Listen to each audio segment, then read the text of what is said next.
Upon its UK and European launch, the VW id.buzz has only been available as a 5-seat MPV in standard wheelbase with one battery pack and one range until now. I've come out here to California to look at this version, and this is the version that the Americans have been patiently waiting for, and they won't get it until 2024. And this is the extended wheelbase, bigger battery pack, bigger booted, 7-seat, and a number of other different elements as well. And that's what we're going to be focusing on in this particular episode of The Late Break Show. I'm Johnny Smith, and this episode is proudly supported by blackcircles.com, Britain's largest online tyre retailer.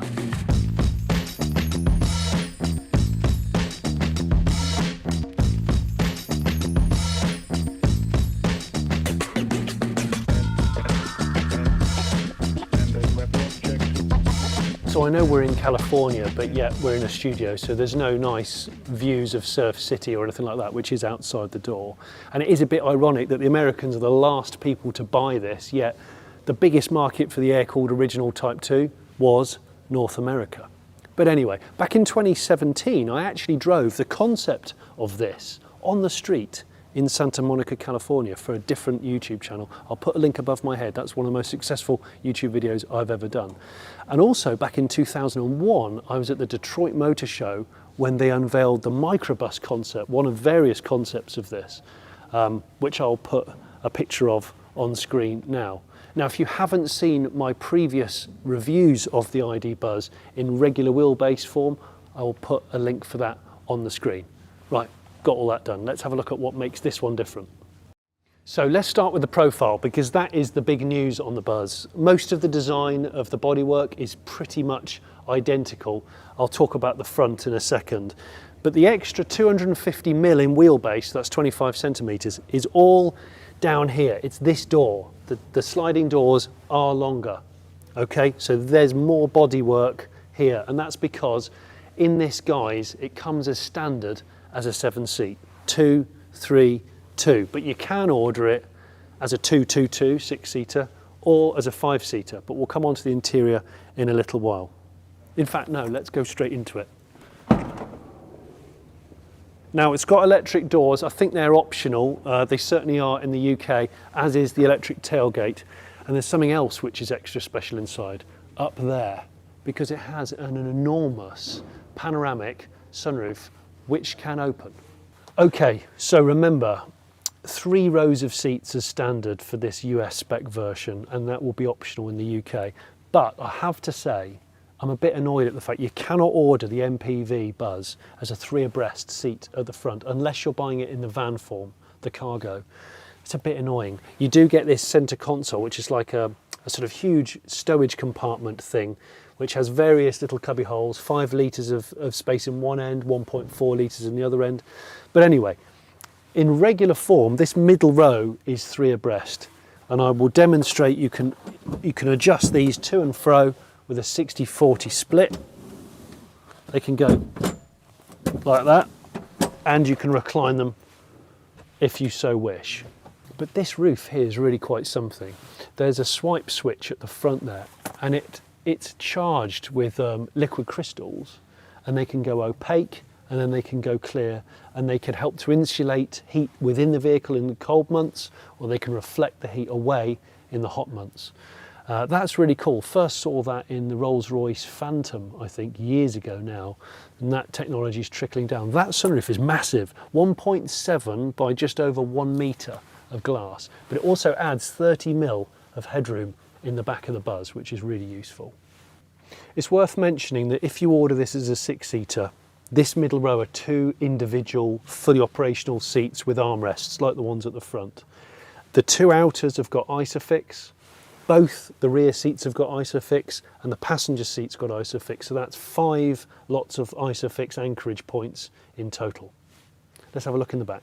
So the seating back here is really, really crucial for the American market. 7 seats as standard. I forgot to say the front seats come with air-conditioned cooled seats as standard for the US market, but that'll be an option in the UK and Europe, I think.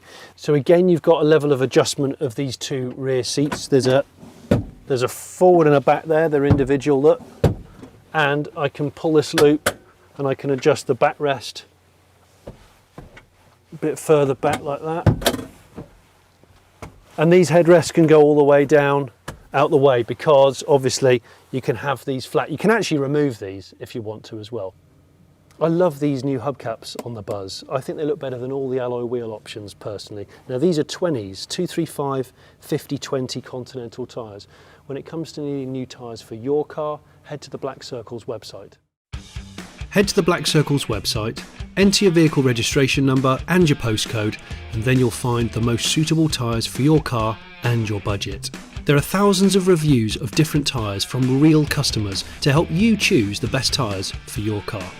And with the Black Circles Click and Fit service, with over 2,000 tyre fitting partners, there will be a garage or a mobile tyre fitter conveniently located near you. Right, back of the Buzz. Same as the 5-seat Buzz, no difference visually. But things get interesting in here. So, you've got the false floor in here. These are the 2 seats that I was in a minute ago. And if I put the headrest down, like that, I reach around here, there's a little loop, I pull the loop, there we go.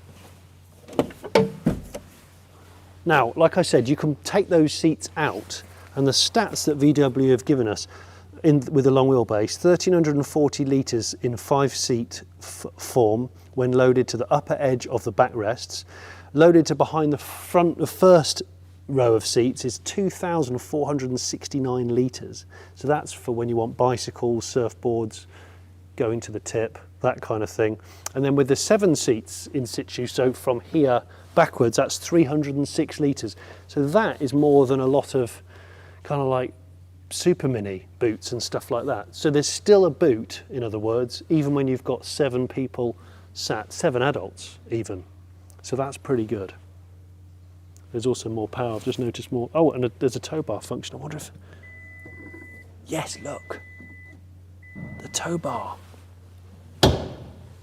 In case you want to tow your jet ski caravan trailer full of crap.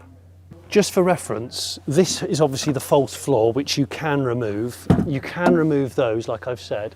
And these middle row of seats I've put intentionally, those ones on the left are pushed all the way forward, and the one on the right here is pushed as far back as it can get.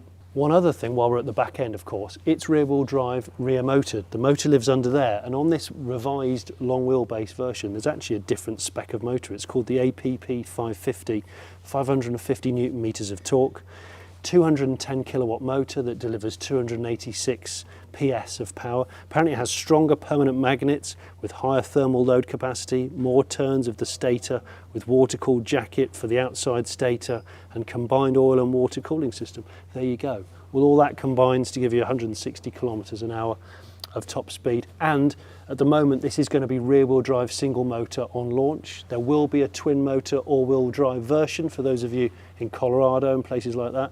It's going to be called the GTX model, but no details on that as yet.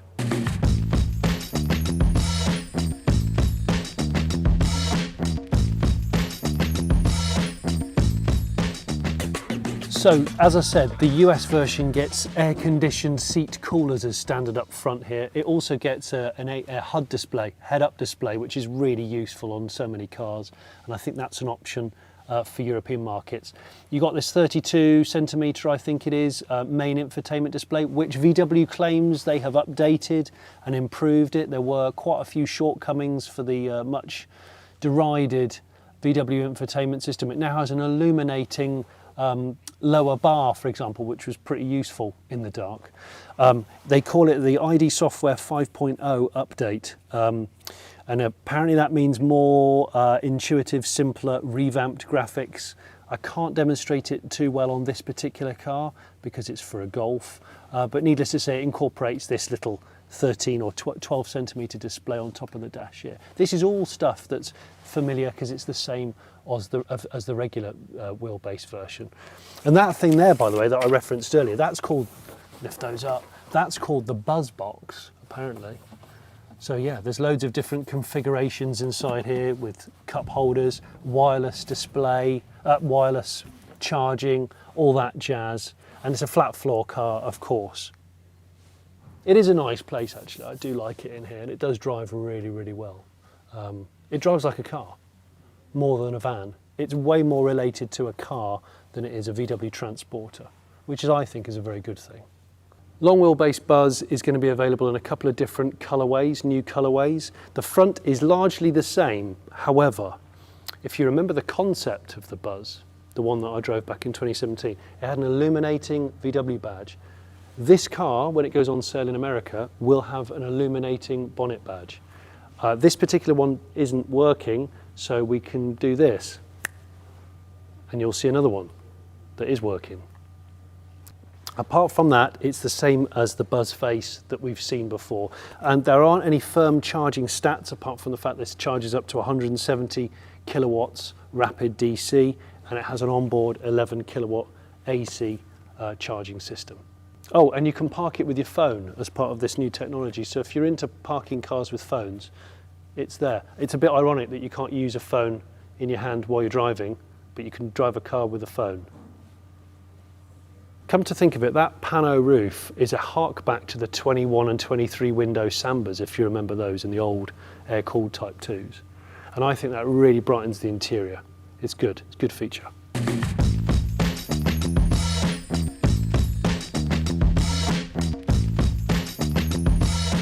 So then, if you want a Buzz that's got more seats in it, bigger boot space, it goes further, and it has an illuminating face if you are buying it and you live in America, then there's a lot to celebrate. This has been a long time coming, this car, and I know that Americans especially have been waiting such a long time for what is the car that really sold best in the world here in North America.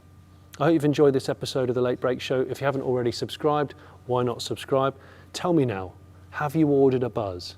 If you have, whether it's long wheelbase or regular wheelbase, let me know in the comments. I'd welcome that.